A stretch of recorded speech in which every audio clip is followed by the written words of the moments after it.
Hello everyone, कैसे हैं आप सब। जैसे कि आप लोगों ने अभी टाइटल पे देख लिया होगा, इस वीडियो में आपको सिखाने वाला हूँ, बताने वाला हूँ क्या क्या बारीकियाँ आपको इंटरमिटेंट फास्टिंग में करनी चाहिए, उसके क्या इशेंस है और मोस्ट सबसे ज़्यादा जो ज़रूरी है ना कि आप फेल कैसे हो रहे हो। क्योंकि देखिए इंटरमिटेंट फास्टिंग को लोग ऐसा यूज़ करते हैं कि आपको तुरंत वो 10 किलो बॉडी वेट गिरा दे, और जो उसका असल में जो हेल्थ बेनिफिट है उसको कभी समझते ही नहीं है, और उसमें बहुत सारी ऐसी गलतियाँ करते हैं जिसकी वजह से उसका जो असली फ़ायदा है ना वो रुक सा जाता है।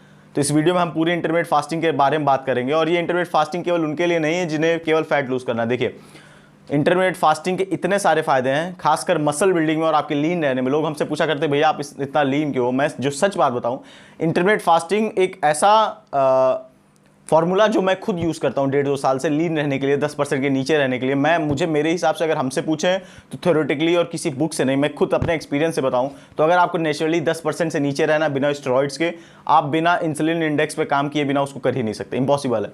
तो ये वीडियो जिन्हें मसल बनानी है उनके लिए भी है, जो लीन रहना चाहते हैं, शेडेड रहना चाहते हैं, इंस्टाग्राम पे अच्छे दिखना चाहते हैं उनके लिए है, और फीमेल्स के लिए तो खास तौर पे है जिनको अपनी वेस्ट साइज को कट थ्रू करना है, अपनी वेस्ट इंचेस को कम करना है। पर वीडियो स्टार्ट करने के पहले मैं बताऊंगा, बहुत सारे भाइयों का कमेंट आ रहा था कि भैया कंप्लीट डाइट प्लान बताइए, बजट डाइट प्लान बताइए, बिगनर्स डाइट प्लान बताइए, वर्कआउट प्लान बताइए। देखिए बात यह मैं खुद बनाना चाहता हूँ, मैं खुद सिखाना चाहता हूँ, पर ये न्यूट्रिएंट और ऐसी चीज़ें पे इसलिए मैं स्टेबल ज़्यादा रहता हूँ, ज़्यादा वीडियोस क्रिएट करता हूँ, क्योंकि इसमें इतने एफर्ट्स नहीं लगते।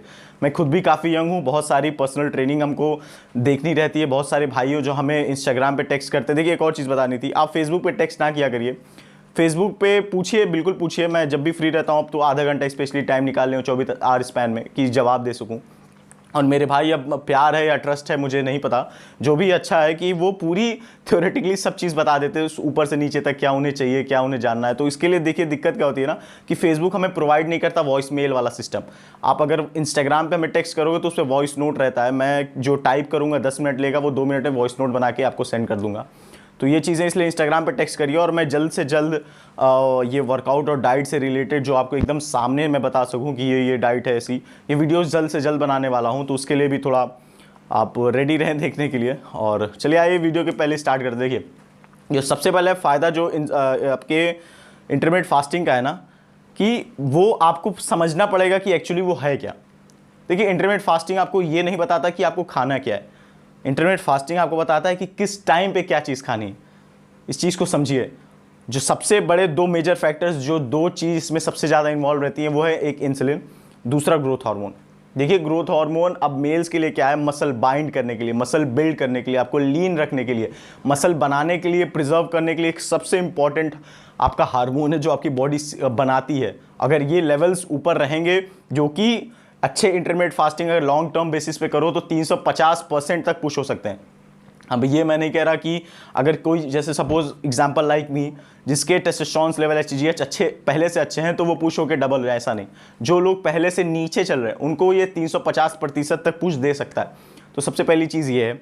दूसरी चीज़ ये है कि इंसुलिन का गेम क्या है। इंसुलिन एक हार्मोन है जो आपकी बॉडी सिक्रीट करती है जब आप कुछ भी इंटेक करते हो शुगर से रिलेटेड, तो उसको शुगर लेवल को कम करने के लिए सिक्रीट करती है।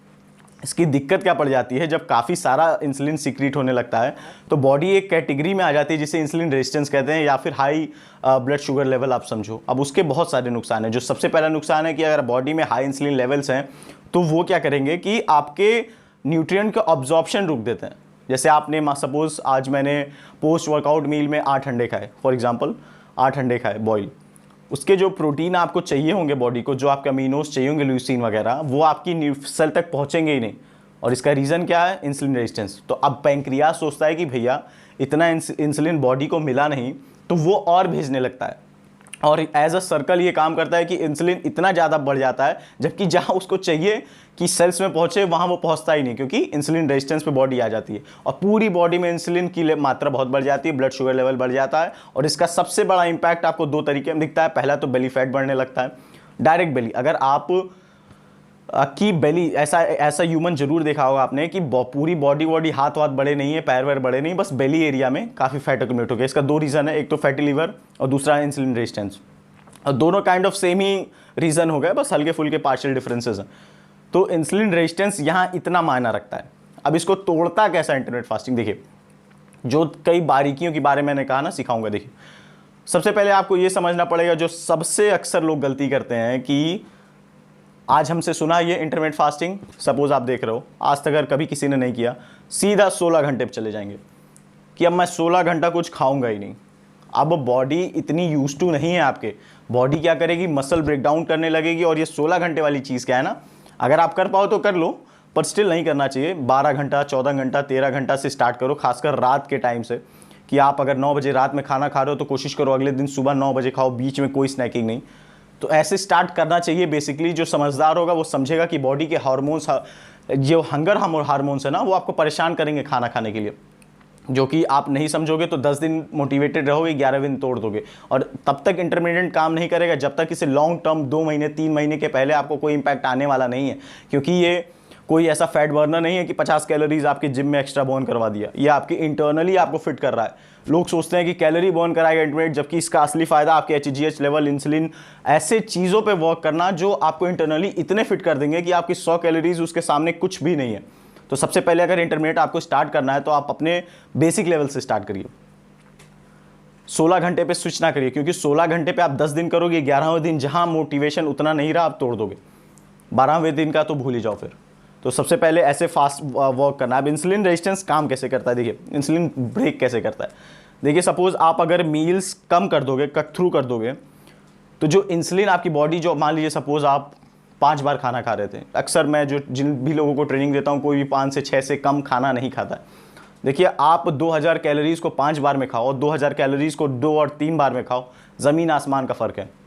उसके न्यूट्रिएंट कितने अब्जॉर्ब हो रहे हैं उसमें भी डिफरेंस है, इंसुलिन कितना निकला, ब्लड शुगर लेवल कितना बढ़ा उसमें भी डिफरेंस है, बॉडी की जो फैट बर्निंग चल रही थी वो कितनी हुई इसमें भी डिफरेंस है।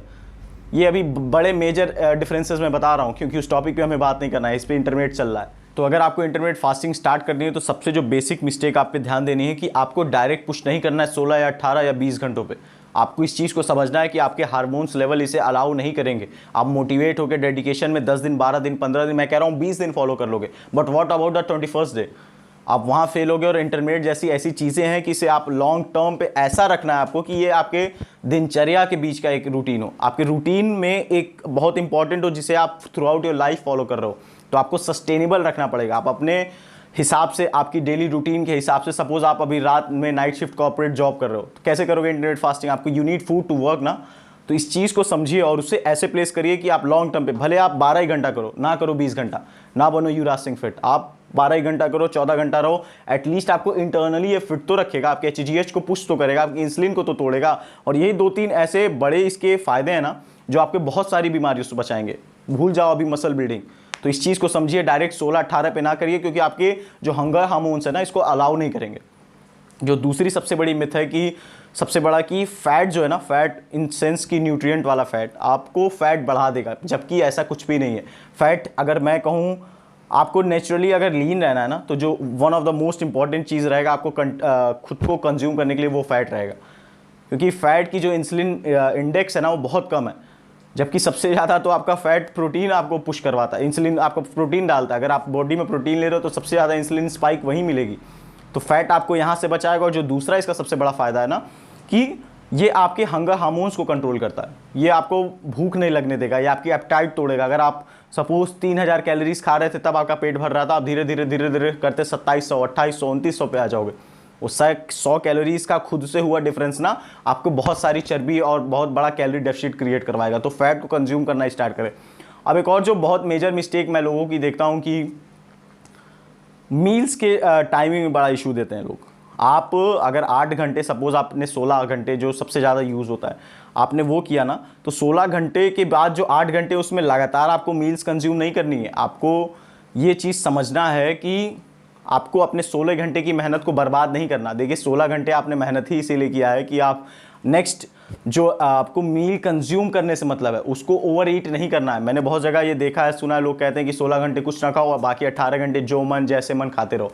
इसका ये मतलब नहीं हुआ कि आप 1 बजे, 2 बजे, 3 बजे, 4 बजे, 5 बजे, 6 बजे, अगर 12 से 8 आपको खाना है तो ये 8 घंटा कंज्यूम ही करते रहो। कोई लॉजिक नहीं है। सारी मेहनत आप जो अपनी सेक्रीफाइसेस आपने दिए हैं पूरी रात और सुबह हंगर, खुद को हंगरी रखा है, जब तक आप उसको अडॉप्ट ना कर पा रहे हो तब तक ये सारी मेहनत को बर्बाद ना करो। क्योंकि अगर आप दिन में खाओ, रात में खाओ, गैप के बाद खाओ, अगर इंसुलिन बार बार स्पाइक होगा, इंटरमीडिएट का कोई मतलब नहीं। तो ऐसी ही मील्स रखिए जो ज़रूरी हो।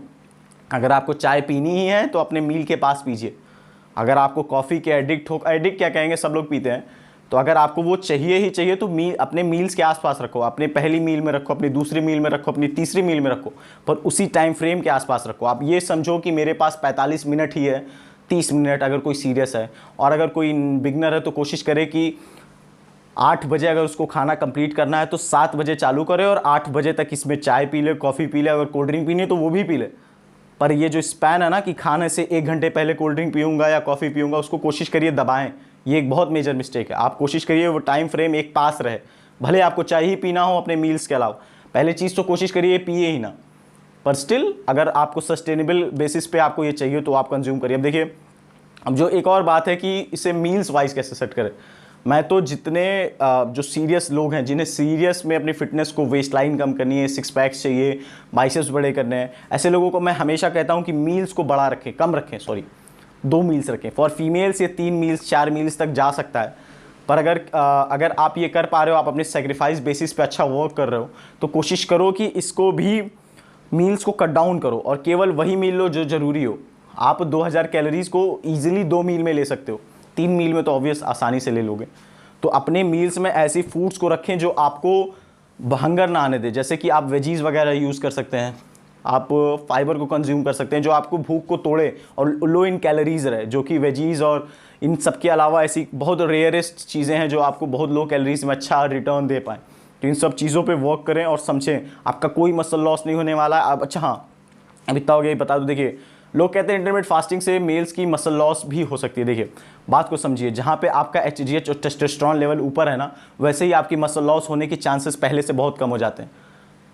आप मील्स वगैरह की बात ही छोड़ दीजिए। अगर आपने 3 महीने, 4 महीने, 5 महीने सीरियस, बिना कोई स्नैकिंग, बिना कोई मिस्टेक के टाइमली, सही टाइमली आपको इसको परफॉर्म कर दिया ना, तो आपके मसल लॉस होने के चांसेस वैसे ही कम हो जाते हैं। जितना अच्छा आपका हार्मोन लेवल, उतनी अच्छी आपकी मसल बाइंडिंग। और स्टिल इन केस इसको जो बचा कुचा नुकसान आपको लग रहा है, तो अपनी मील्स 2 ही मील अगर आप ले रहे हैं तो 2 मील में अच्छी माइक्रोज को फिट करिए। आपको उसमें पोटेशियम भी रहे, मैग्नीशियम भी रहे, जिंक भी रहे, प्रोटीन रहे, अच्छे फाइबर रहें, कार्ब रहें, फैट रहें, कोई मसल लॉस नहीं होगा। बॉडी इतनी वीक नहीं है जितना आप लोग समझते हो। ये सिर्फ आपकी की गई गलतियों का रिजल्ट आता है कि मसल लॉस होता है या ऐसी चीज़ें। थोड़ी बहुत पढ़ाई भी करिए खुद से। तो अगर ये वीडियो पसंद आई तो लाइक करिएगा और चैनल को सब्सक्राइब करिए, फॉलो अप करिए, अपने दोस्तों को भेजिए, बताइए कि इतनी सारे मिथ्स कैरी कर रहे हो, इंटरमिटेंट फास्टिंग एक्चुअली वर्क कैसे करता है। देखिए, किसी भी चीज़ को मैं बता सकता हूँ, पर समझना और सीखना आप ही की जिम्मेदारी है।